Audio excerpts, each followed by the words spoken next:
Dios ha sido bueno, bueno es Dios. Muy buenos días, tomen asiento por favor. Gálatas capítulo 4. Gálatas capítulo 4 en su Biblia, por favor.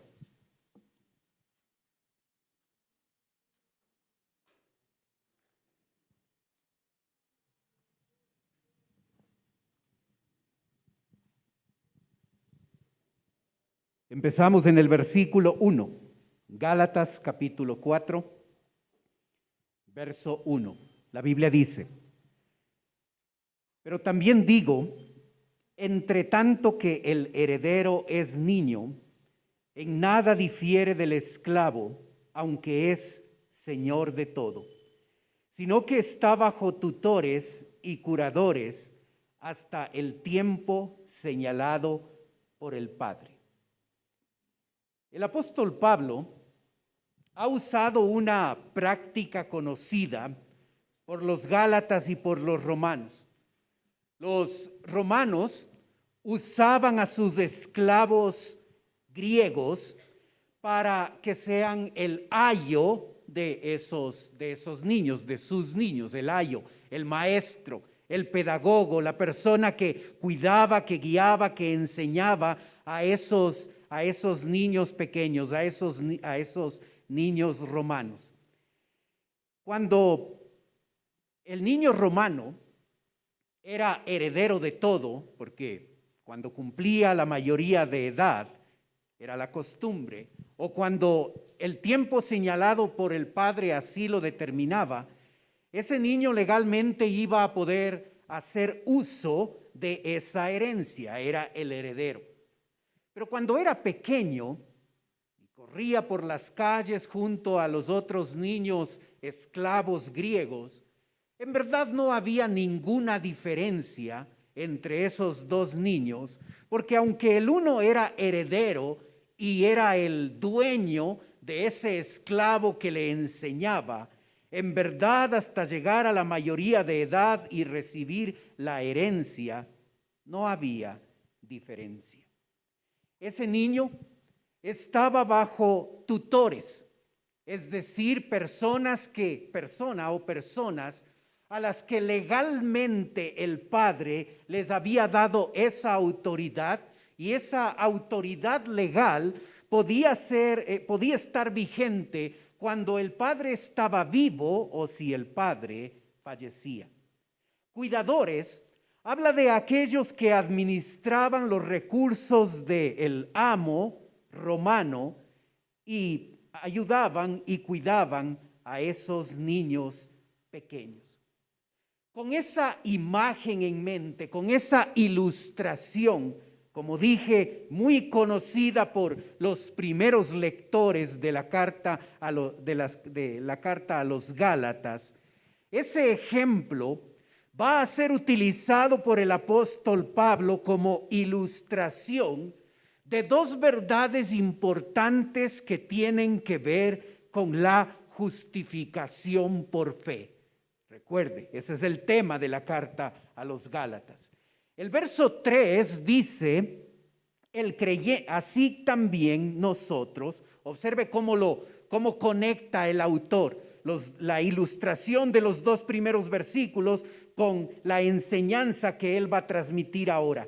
Así también nosotros, cuando éramos niños, estábamos en esclavitud bajo los rudimentos del mundo. Cuando usted y yo, como creyentes en Cristo, cuando llegamos nosotros a ser herederos de Dios, nosotros llegamos a ser herederos de Dios antes de la fundación del mundo. Cuando Dios nos elige para salvación, en ese momento nosotros somos herederos de Dios, somos hijos de Dios. Pero tardaremos un tiempo hasta cuando esa realidad que ya es nuestra se llegue a concretar en nuestra vida cuando se nos presente el Evangelio y lleguemos a depositar nuestra fe en el Señor Jesucristo. Toda esa etapa de incredulidad, esos meses, esos años, esos muchos años, la realidad para cada uno de nosotros, esos muchos años donde nosotros no conocimos al Señor, nosotros éramos niños en el sentido de estar todavía en esclavitud, en pecado, herederos de Dios, como los niños del ejemplo 1 y 2, herederos de Dios, pero esa herencia no íbamos a poder usarla sino hasta cuando pusimos nuestra fe en el Señor Jesucristo. Antes de ser salvos, éramos esclavos.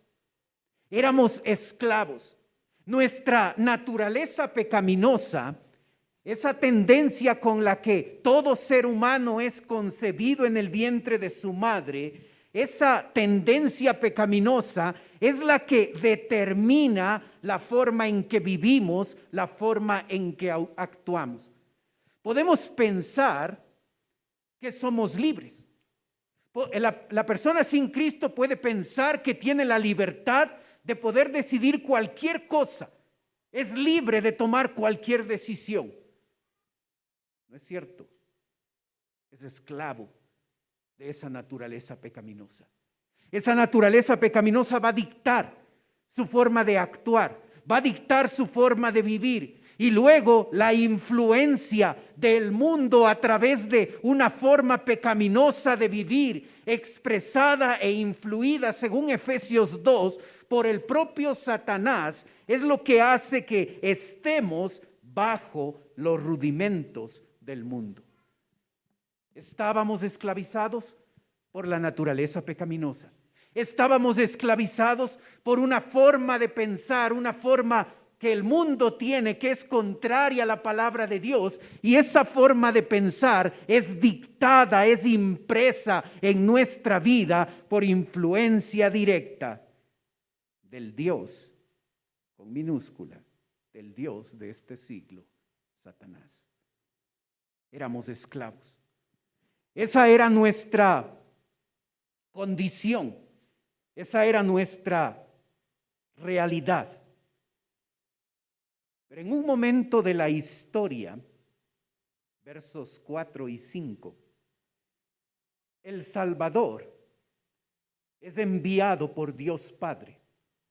Pero cuando vino el cumplimiento del tiempo, Dios envió a su Hijo nacido de mujer y nacido bajo la ley, para que redimiese a los que estaban bajo la ley, a fin de que recibiésemos la adopción de hijos.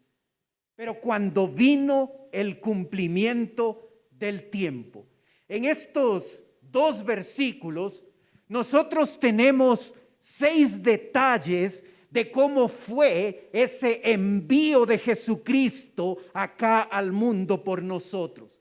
La primera característica que observamos es cómo Jesús vino cuando se cumplió el tiempo.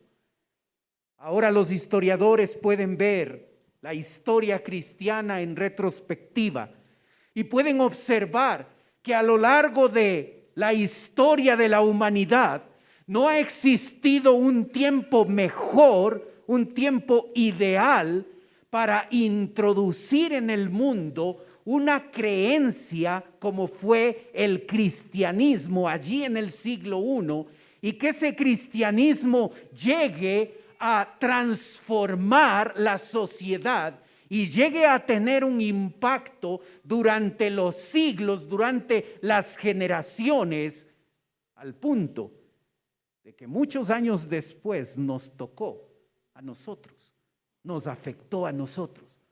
Nunca ha habido un momento mejor en la historia. Para nosotros, Dios está retrasado, Dios hace las cosas más lentamente de lo que nosotros quisiéramos. Pero cuando llegó ese cumplimiento del tiempo, cuando Dios había hecho esa promesa a Abraham de que de él iba a salir la simiente, Jesucristo, y a través de él todos los elegidos íbamos a tener la bendición de Dios. En ese momento, cuando Dios envía a Jesucristo, cumple su pacto, cumple el pacto de redención, cumple la promesa hecha a Abraham. Y a través de Cristo, la simiente, nosotros tenemos vida eterna. Estos versículos nos muestran una segunda característica, y es que Dios el Padre envió a Jesús. No envió a un ángel, no envió a otro mensajero, envió a Jesucristo, a Dios mismo. Nosotros necesitamos entender la magnitud del amor que Dios ha tenido por nosotros. Él no envía un ángel, Él envía a su unigénito por amor a nosotros. Lo hace en el tiempo perfecto. Envía a su propio Hijo. Este Hijo es nacido de mujer. Para que quede claro el hecho de que Jesucristo es 100% hombre. No se parece a un hombre, es 100% hombre sin pecado. La encarnación de Jesucristo es la unión de ese Dios con esa humanidad, 100% Dios, 100% hombre.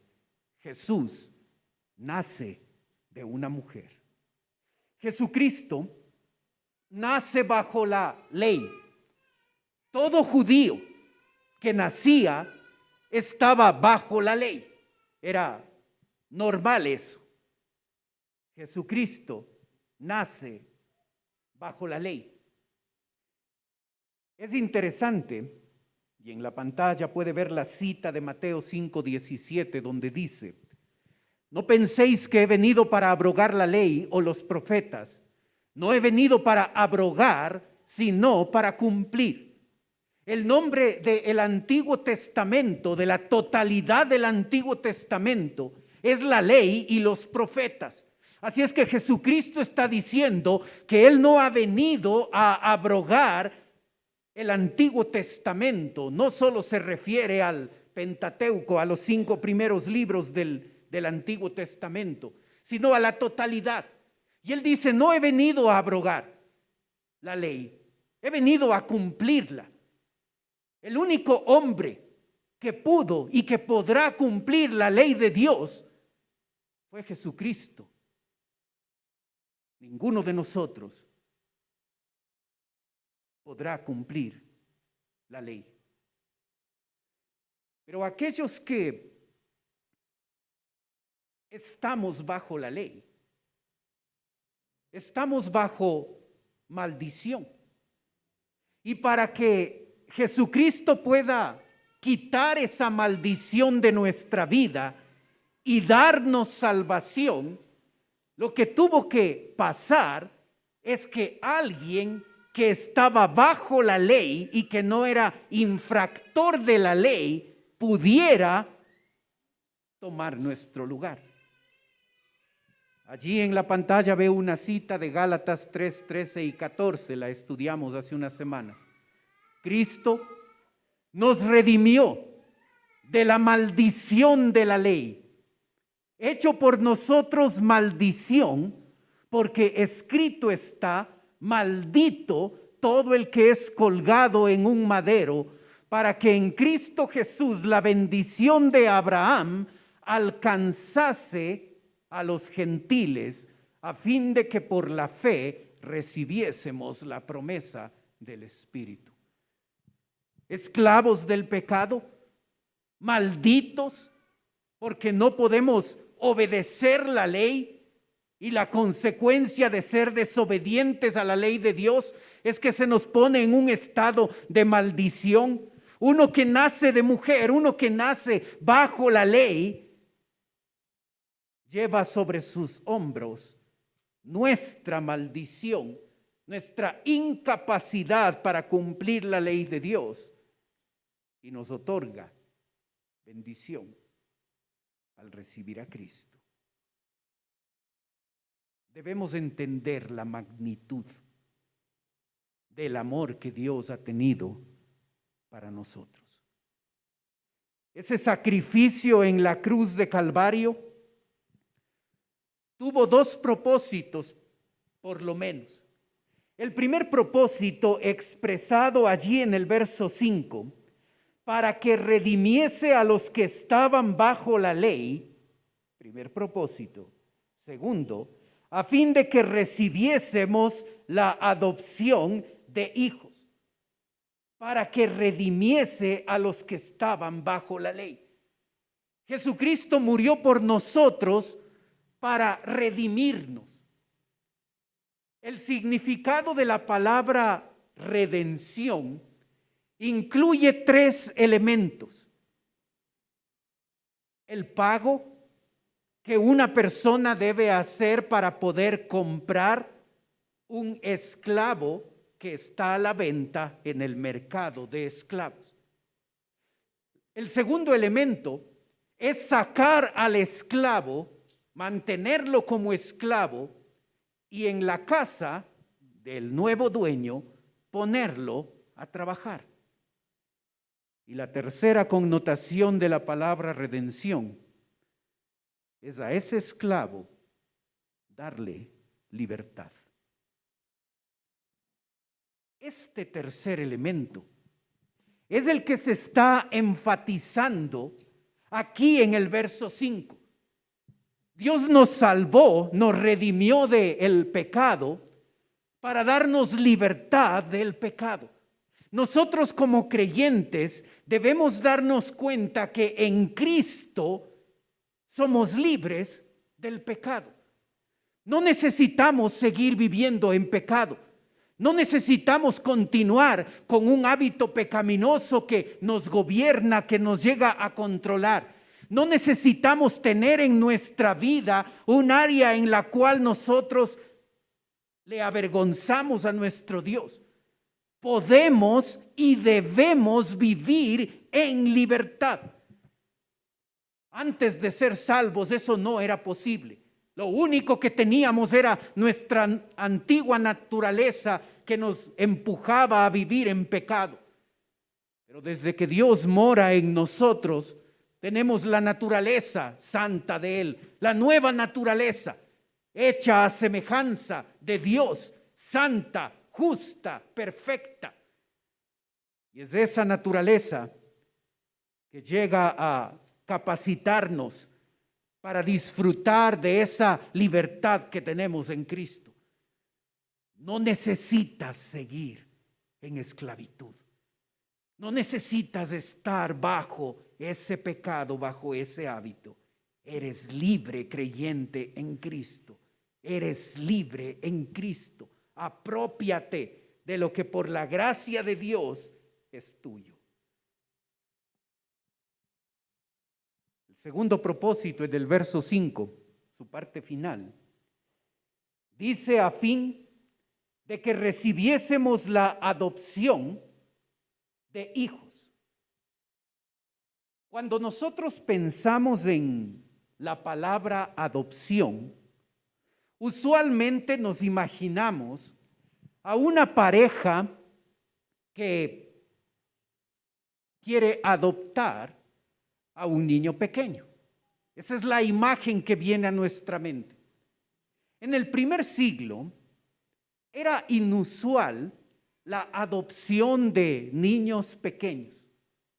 En el primer siglo lo que era común era la adopción de adultos, hombres y mujeres mayores de edad eran adoptados en familias. Esa era la costumbre. Así es que cuando nosotros leemos esa palabra adopción, necesitamos comprenderla no con el significado que nosotros tenemos en la mente, sino con el significado histórico, el significado del primer siglo. Nosotros hemos sido adoptados, nosotros los creyentes hemos sido adoptados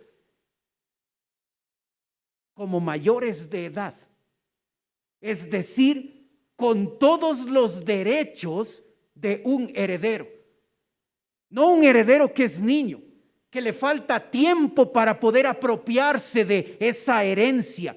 Nosotros hemos sido adoptados como adultos en el sentido de que usted y yo, al ser hijo de Dios, tenemos los derechos por la gracia de Dios de ser herederos y legalmente poder usar y poder apropiarnos de esa herencia que es nuestra por la gracia de Él.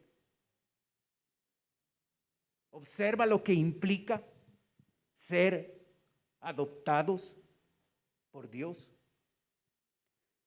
El apóstol va a mostrarnos en los versos 6 y 7 cómo esa redención en Cristo ha cambiado nuestra identidad, ha modificado lo que somos. El primer cambio, verso 6, y por cuanto sois hijos, Dios envió a vuestros corazones el Espíritu de su Hijo, el cual clama, Abba, Padre. Es el Espíritu Santo el que mora en nuestro corazón. Se usa la frase Espíritu de su Hijo, de Jesucristo, no porque está hablando de Cristo, el autor está usando esa relación entre el Espíritu Santo y Jesucristo. Eso es lo que se enfatiza acá, pero es una referencia al Espíritu Santo. El Espíritu Santo mora en nuestro corazón. Cuando nosotros recibimos a Cristo como Salvador personal, nos convertimos en morada de Dios, en el templo de Dios. A veces decimos, vamos al templo. Este no es el templo. Nosotros somos el templo. Él vive aquí en nosotros. Y en cualquier lugar donde esté, me puedo sentir seguro porque Dios está ahí conmigo. En cualquier sitio donde voy, Él está conmigo. Así es que puedo sentirme siempre acompañado, siempre puedo sentirme protegido, siempre puedo sentirme seguro porque Dios, por su gracia, ha hecho casa en mi cuerpo, en el cuerpo de cada persona que ha recibido a Cristo. Soy casa de Dios, soy morada de Dios. Cuando nos reunimos, Dios sí está de manera especial en medio de nosotros. Porque cuando dos o más se reúnen en su nombre, Dios está de manera especial allí. Somos casa de Dios. No uses tu cuerpo como basurero. Somos casa de Dios. Debemos sentirnos seguros, debemos sentirnos acompañados, debemos sentirnos tranquilos. Pero cuando vivimos en pecado, debemos sentirnos avergonzados. Porque cuando tú estás frente a la computadora y estás viendo algo que no debes ver, Dios está contigo y está viendo lo que tú estás viendo. Cuando tú estás participando de una actividad pecaminosa que no debes participar, recuerda, Dios está contigo y está viendo lo que tú haces. Cuando tú hablas de manera incorrecta, de manera inadecuada, de manera pecaminosa, recuerda, Dios está en ti y Dios está escuchando lo que tú estás diciendo. Debemos practicar el hábito de ser conscientes de la morada del Espíritu Santo en nosotros, para que eso nos sirva no solo para sentirnos seguros, acompañados, protegidos, sino para que nos ayude a no participar de cosas que un hijo de Dios no debe participar. No hagamos basurero de nuestro cuerpo, porque aquí vive Dios.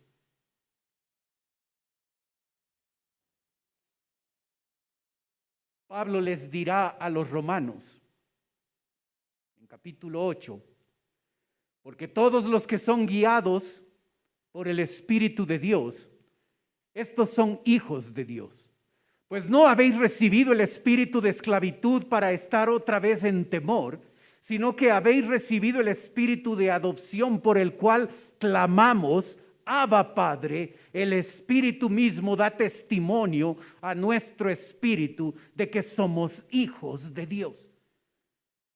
Uno de los ministerios, uno de los trabajos que el Espíritu Santo realiza es decir a nuestro espíritu humano, decirle, tú eres hijo de Dios. Tú eres hijo de Dios. Recuerda lo que somos.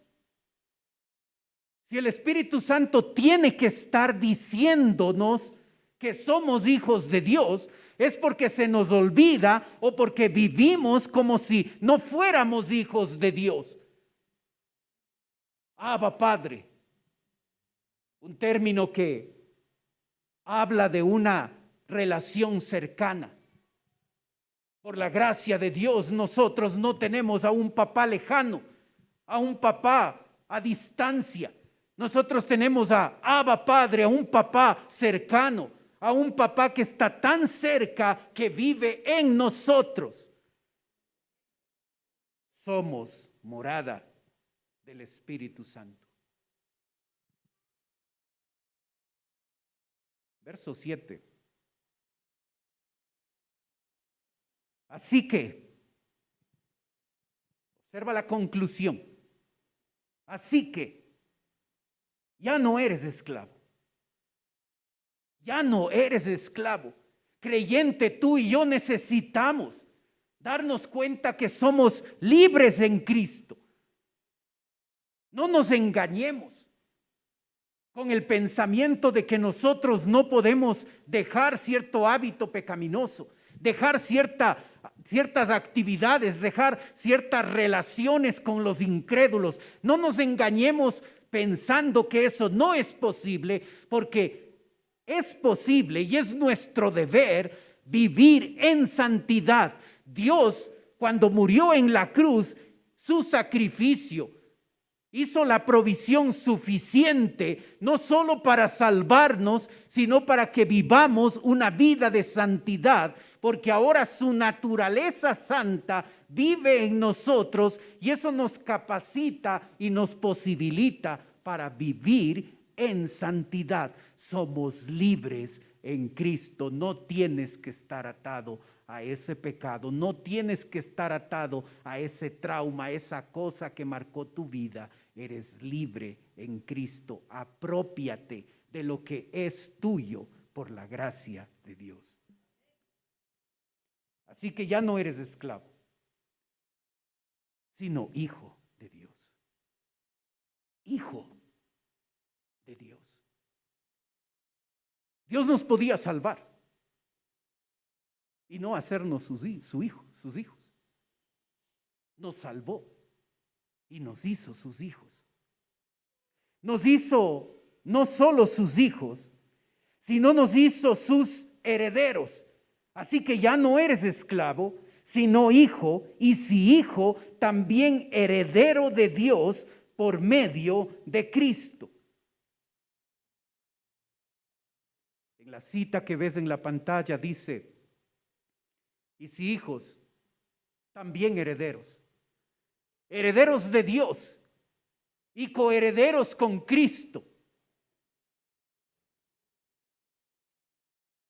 ¿Qué tenemos de bueno para haber sido puestos como coherederos del Dios, hombre, santo, perfecto?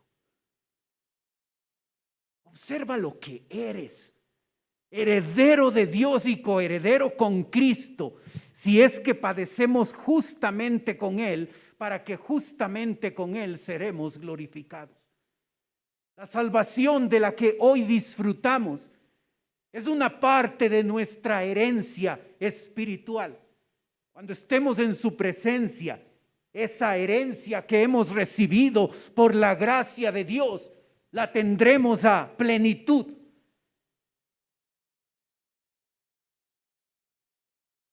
Y si las arras,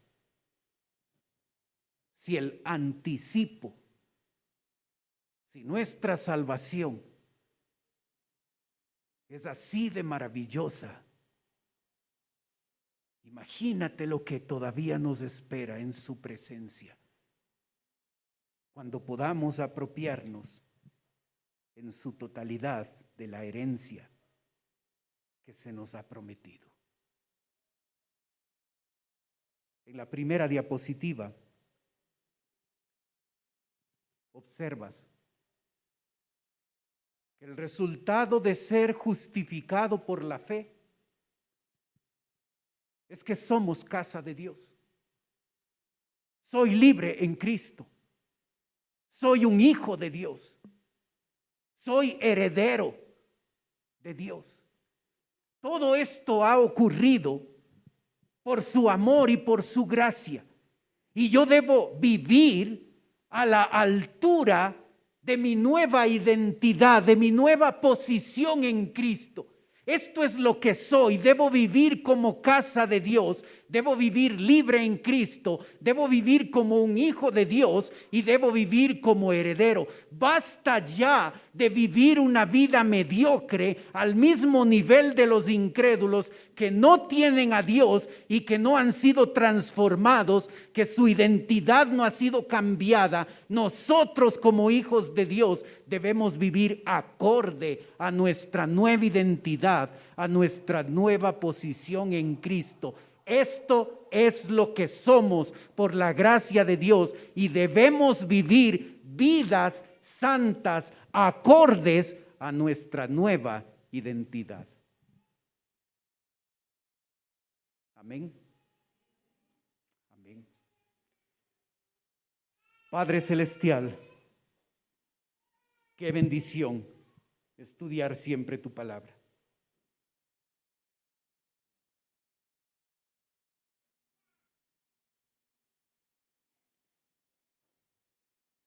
No entendemos por qué nos amas así, Señor.